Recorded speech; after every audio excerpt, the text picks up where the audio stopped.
Hey, how's it going, guys? This is Nick at barben.com. Today I'm going to be trying out C-HCl, the creatine hydrochloride supplement from KAGED Muscle.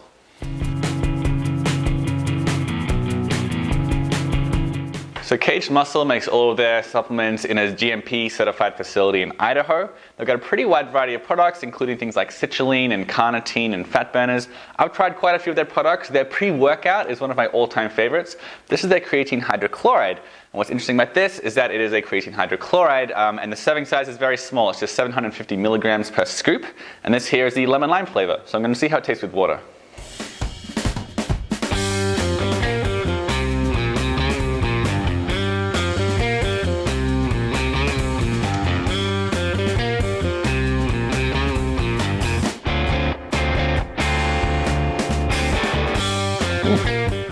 Okay, so KAGED Muscle recommends 1 to 2 scoops per 100 pounds of body weight. So I put in 2 scoops, I weigh 200 pounds.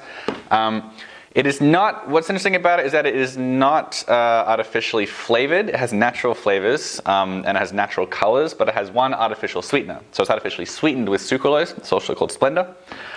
So this kind of mix of natural flavors and artificial sweetener, I gotta say it's working for me. This tastes kind of like old-fashioned lemonade, just like lemon juice with some sugar in it. I really enjoy it. So let's talk about the ingredients. In addition to the creatine, there is natural flavors and also stevia, a natural sweetener, and sucralose, the artificial sweetener, also called Splenda. This also contains sulfates. It's a very small amount of sulfates. It's less than 10 parts per million. That's only probably important for people who have allergies or sensitivities to sulfates. Otherwise, it's probably not such a big deal. But the main ingredient, of course, is creatine hydrochloride. So what's that? Well, that's when you take creatine molecules and you bind them with a group of hydrochloride molecules or parts of hydrochloride molecules. So what that does is it reduces the pH of the creatine.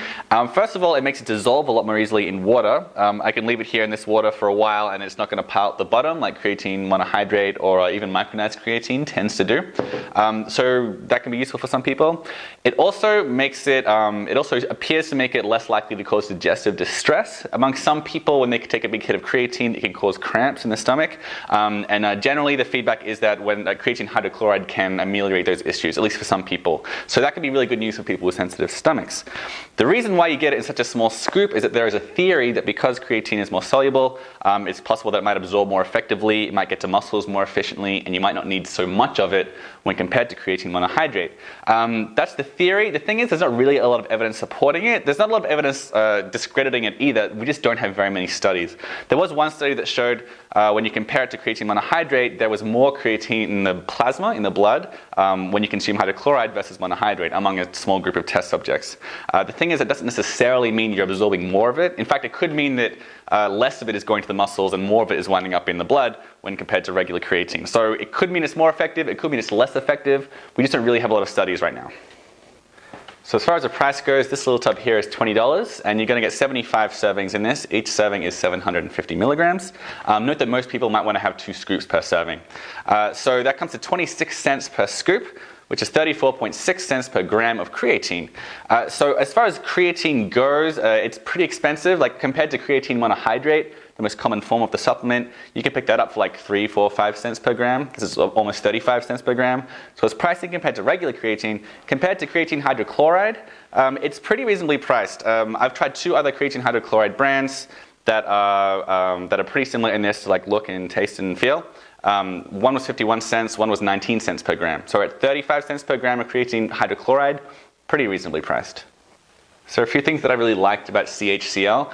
Number one is that there's pretty good evidence that it may improve digestive discomfort for some people that have difficulty digesting creatine monohydrate. Like it may alleviate the cramps that can be associated with that. So that can be good news for some consumers. In addition to that, it doesn't have any artificial flavors or colors, although it does contain sucralose, the artificial sweetener. But it does not contain acesulfame potassium, which is another very, very common artificial sweetener that some people try and stay clear of. In addition to that, one thing that I found really interesting is that it is certified by Informed Choice, which is a third-party tester for banned substances and impurities and things like that. So there should be a pretty high threshold as far as quality control goes. And finally, this is also a certified GMP product, which means it's made in a good manufacturing practices certified facility, which means they have to follow regulations that are enforced by the FDA for purity and quality control and things like that. So the bar is set relatively high when it comes to quality control with this product. There are a few things I wasn't quite so crazy about with C-HCl. Number one, it is considerably more expensive than just your plain creatine monohydrate, and there's not very much evidence to suggest that you actually need a smaller serving of hydrochloride when compared to monohydrate. So on a per gram basis, it is quite a bit more pricey than your regular creatine. In addition to that, it does contain sucralose, as I mentioned, the artificial sweetener. It also has sulfites, which could be an issue for some people who may have allergies. So that's something that you might want to keep in mind. Alright, so those are my thoughts on C-HCl, the creatine hydrochloride from KAGED Muscle. For the full review, check out the link below at barbend.com.